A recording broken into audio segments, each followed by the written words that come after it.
Deep in Maryland, there is a forest people whisper about.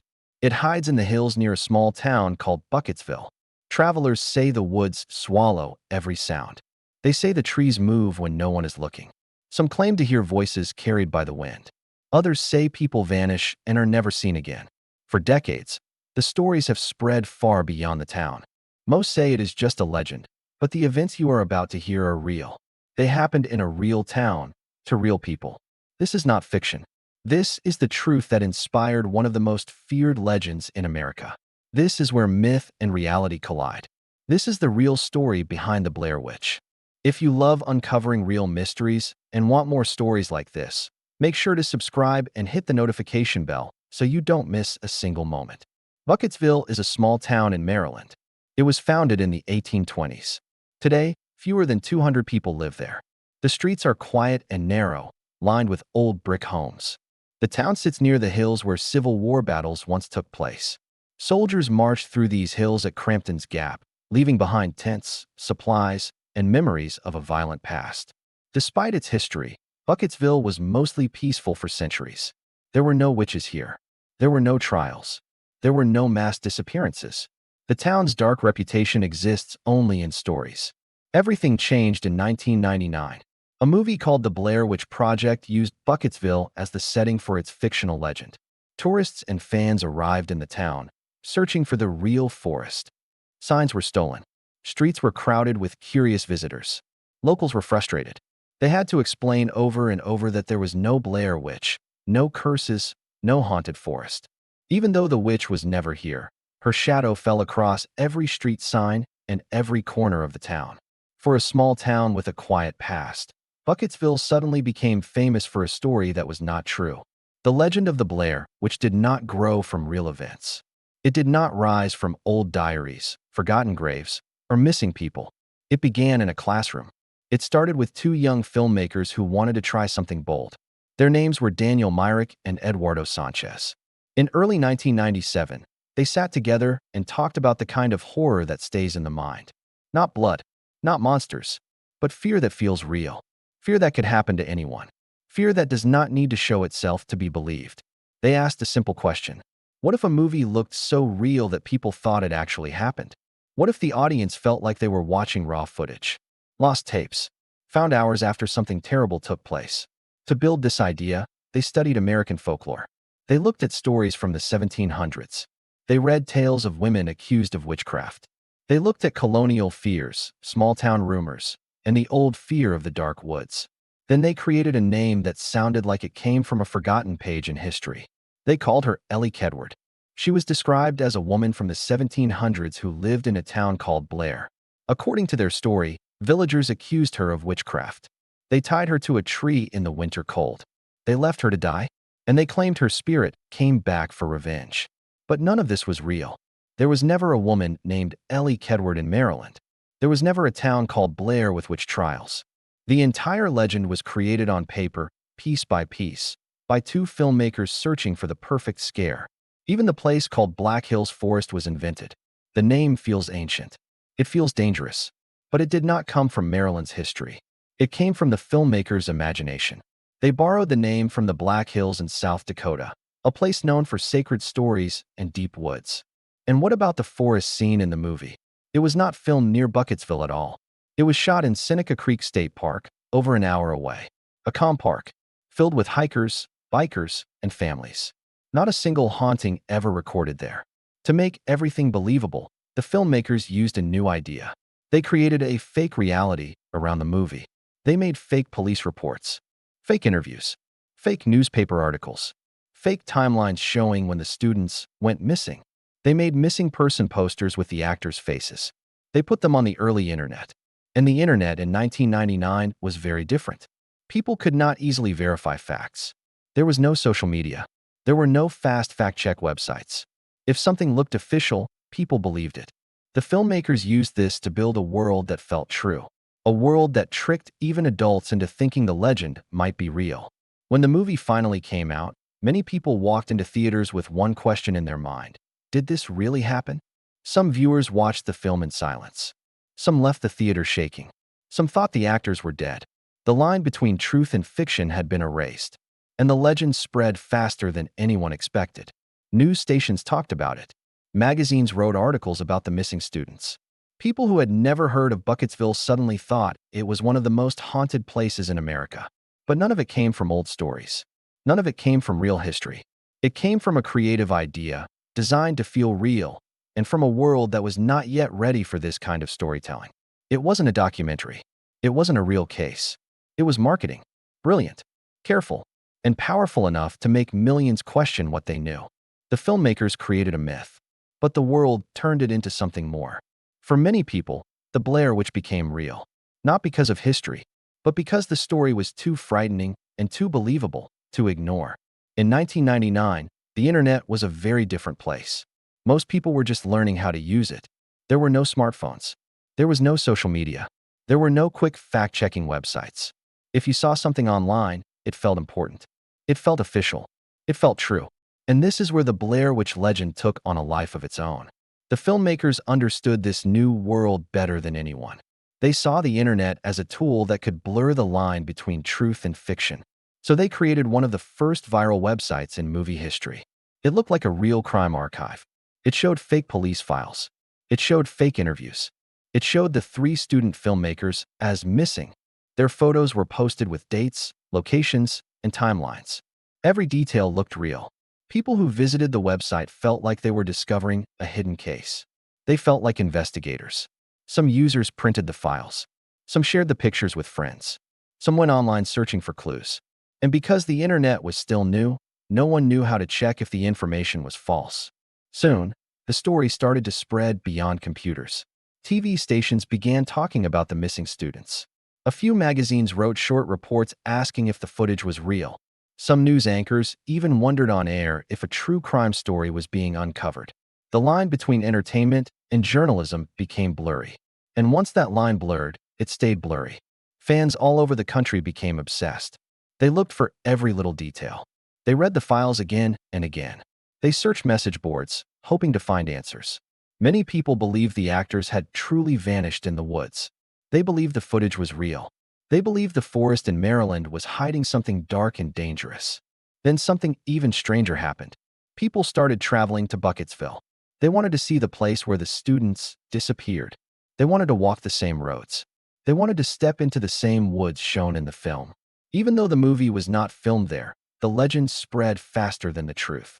Visitors walked into the town as if they were entering a real crime scene. It was a perfect storm. The myth felt believable. The internet was young and full of mystery, and the audience was hungry for something real. The Blair Witch Project used all of this to its advantage. It did not just tell a story. It created a world where the story felt alive.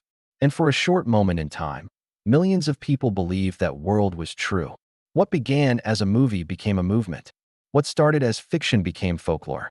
The Blair Witch escaped the screen and settled into the imagination of everyone who followed the clues.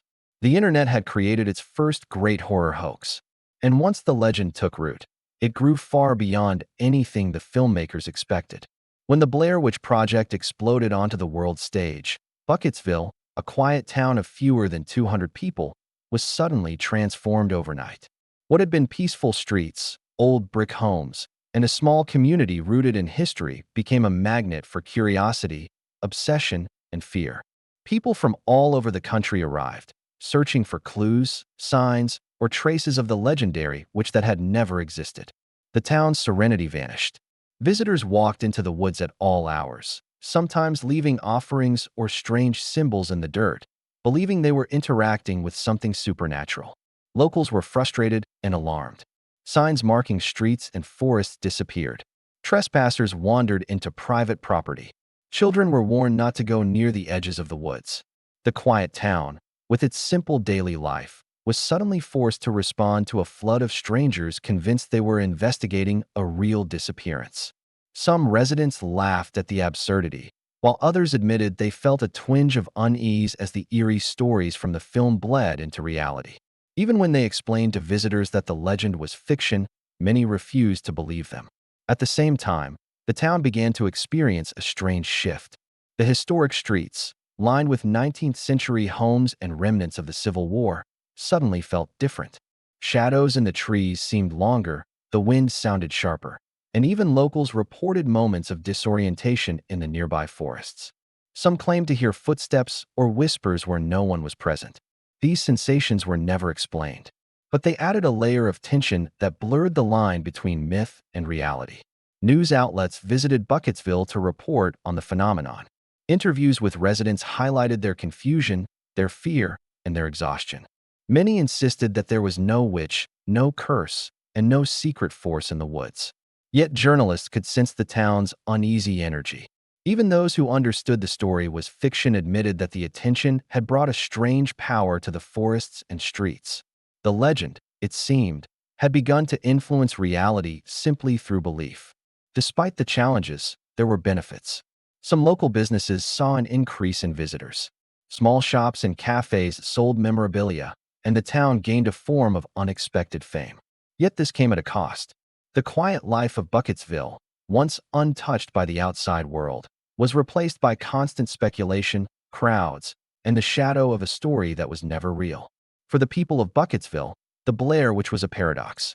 She did not exist, yet her presence was undeniable. She had no body, no spirit, and no trace in history. And still, the streets, the forests, and the minds of those who entered them carried her mark. Burkittsville didn't believe in witches, but the world believed in Burkittsville. And in that belief, the town had become haunted in a way that no movie could ever erase. Even today, people are drawn to the woods near Burkittsville. The forest is quiet, dense, and endless. Every tree seems older than it should be. Every path seems to twist back on itself. Hikers often say the trails confuse them, even with a map in hand. It is easy to get lost, even when no one is around. The forest does not need witches or curses to feel dangerous. Fear alone is enough to change the way people see it. The power of the Blair Witch legend lies not in what is real, but in what people believe. The mind can create fear stronger than any ghost. When someone walks through the forest alone, every sound is amplified. A snapping branch feels like a footstep. A rustling leaf feels like a whisper. The imagination fills in the gaps, creating shadows where there are none. For those who know the legend, every moment in the woods becomes a test. The forest becomes a mirror for the mind's darkest thoughts. Psychologists call this the fear of the unknown. Isolation, darkness, and silence make the mind imagine what cannot be seen. Folklore has always worked this way. Stories of witches, curses, and spirits warn people of danger. They also play on the imagination, turning ordinary places into frightening landscapes. The Blair Witch Project tapped into this ancient idea. The fear was not manufactured by movies alone. It was awakened in the minds of the audience.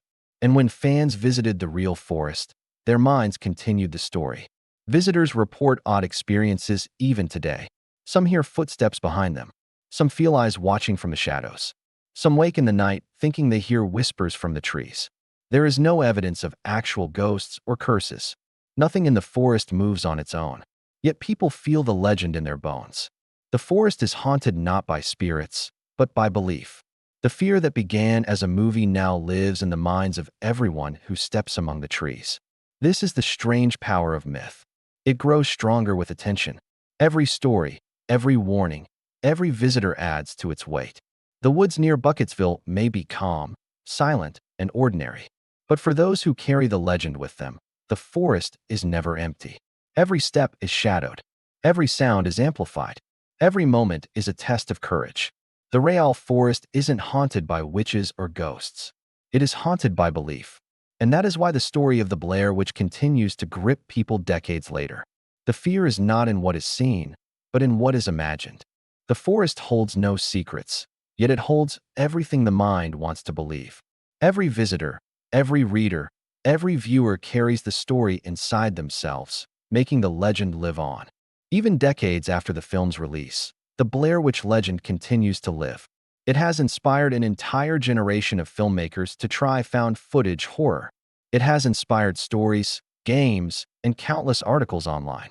People still travel to Burkittsville every year, hoping to see what others have seen in their imaginations.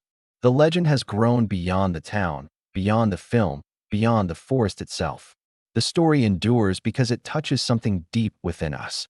It is not about witches or curses. It is about fear. The fear of the dark. The fear of isolation. the fear of the unknown. And it is about how easily our minds can be convinced that the unreal is real. The forest, the missing students, the whispers in the trees, they are all memories we create in our own minds. We made the witch real by needing her to be. The myth became memory because we wanted to believe. And in that belief, the Blair Witch escaped the screen and became something larger. Something that continues to haunt, quietly, in the minds of anyone who hears the story. If you walk the forest near Burkittsville today, you will hear only the wind and the crickets. The trees sway gently. The trails remain quiet. There is no curse. There is no witch. And yet, in the silence, something stirs. Not a ghost, not a spirit, but a story. A story that reminds us how easily fear grows roots in the soil of imagination.